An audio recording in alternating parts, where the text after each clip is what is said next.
time for you to get at me. Will you send your mentions to my Twitter page at Stephen A. Smith? Stephen A. Smith, it's time for you to be real with me. Can we talk about the Rams a little bit more? Stop. I can't listen to them anymore. Hell with your question. Now you know I'm about to get back at you, so give me question number one.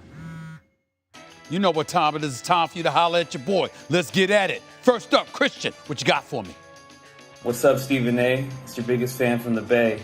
My question for you is, what is the best move that the Warriors could make in this upcoming offseason that would put them back in title contention? Best move is to get Klay Thompson healthy. I mean, duh. Get Klay Thompson back with a healthy Steph Curry, a healthy Klay Thompson. That's the best shooting backcourt in the history of basketball. As far as I'm concerned, at least the trip to the conference finals is damn near automatic. By the way, Wiseman is going to be good. Keep Draymond. And I tell you, if you can, get rid of Wiggins, give up a couple of picks, and go out there and trade that to Philadelphia for Ben Simmons. Put Ben Simmons in Golden State with Klay and Steph. And watch what the hell happens. It would be special. They'd win the chip next year as far as I'm concerned. Jaden, what's up? You're next.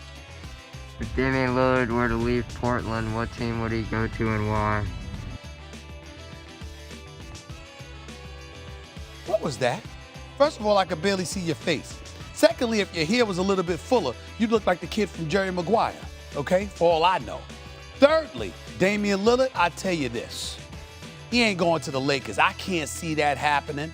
Knowing him, he's a loyalist and a rough rider, and he ain't trying to join some super team. He'd probably end up staying in Portland. I know he'd prefer to be in New York with the Knicks than joining the Lakers because of that circus and what have you.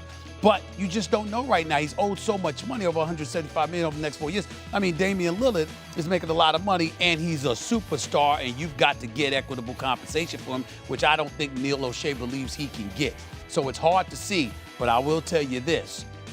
He didn't sign off on Chauncey Billups necessarily. He wasn't opposed to it. He preferred Mike D'Antoni because Mike D'Antoni was using Steve Nash as an MVP and James Harden as an MVP under his stewardship to say to Damian Lillard, I'm the right guy for the Portland job. Chauncey Billups has no experience. I don't think Damian Lillard has anything against him, but he doesn't have any experience. So the unknown has him a bit, shaky on it. But in the end, bottom line is Chauncey Billups is now your coach. I believe in Chauncey, and I think Damian Lillard might end up giving him a chance of just choosing to stay in Portland. All right, Devontae, you got next. What's up?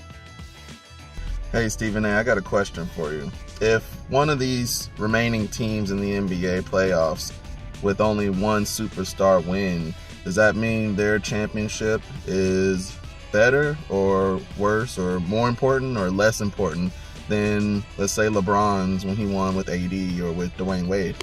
Well, I definitely think that if you're a lone superstar and you don't have superstars as sidekicks or as your teammates, your stature definitely gets elevated to some degree.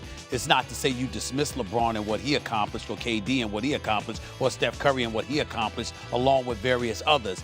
But if you are the lone superstar on your team and you propel your team to those heights by the way you play, there's certainly a level of cachet that you're going to have at your disposal compared to the others to some degree. I don't think that's deniable.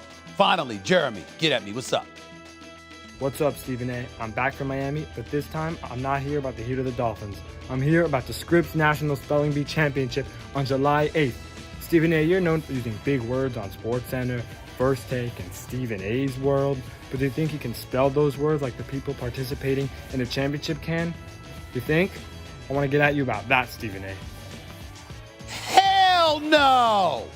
I can't spell like those kids. Are you crazy? You ain't set me up with that. Hell to the no. I can't do it. See, you got to know your lane. You got to know your lane. Your problem is you don't know your lane. You talked all of this smack about your Miami teams, and then when they fell apart, there was an APB out for you in South Beach. For weeks, we couldn't find you. And then when you come back at me after weeks of disappearing and being in hiding because you were wrong about your Miami Heat, you're going to come at me with the spelling bee? First of all, I'm not as smart as those kids. Secondly, and more importantly, even if I was, I wouldn't do anything to sit up there and diminish them by beating them in the contest or anything not like that. Do you know why? Do you know why? Because Stevie A love the kids. Stevie A love the kids. He sure does.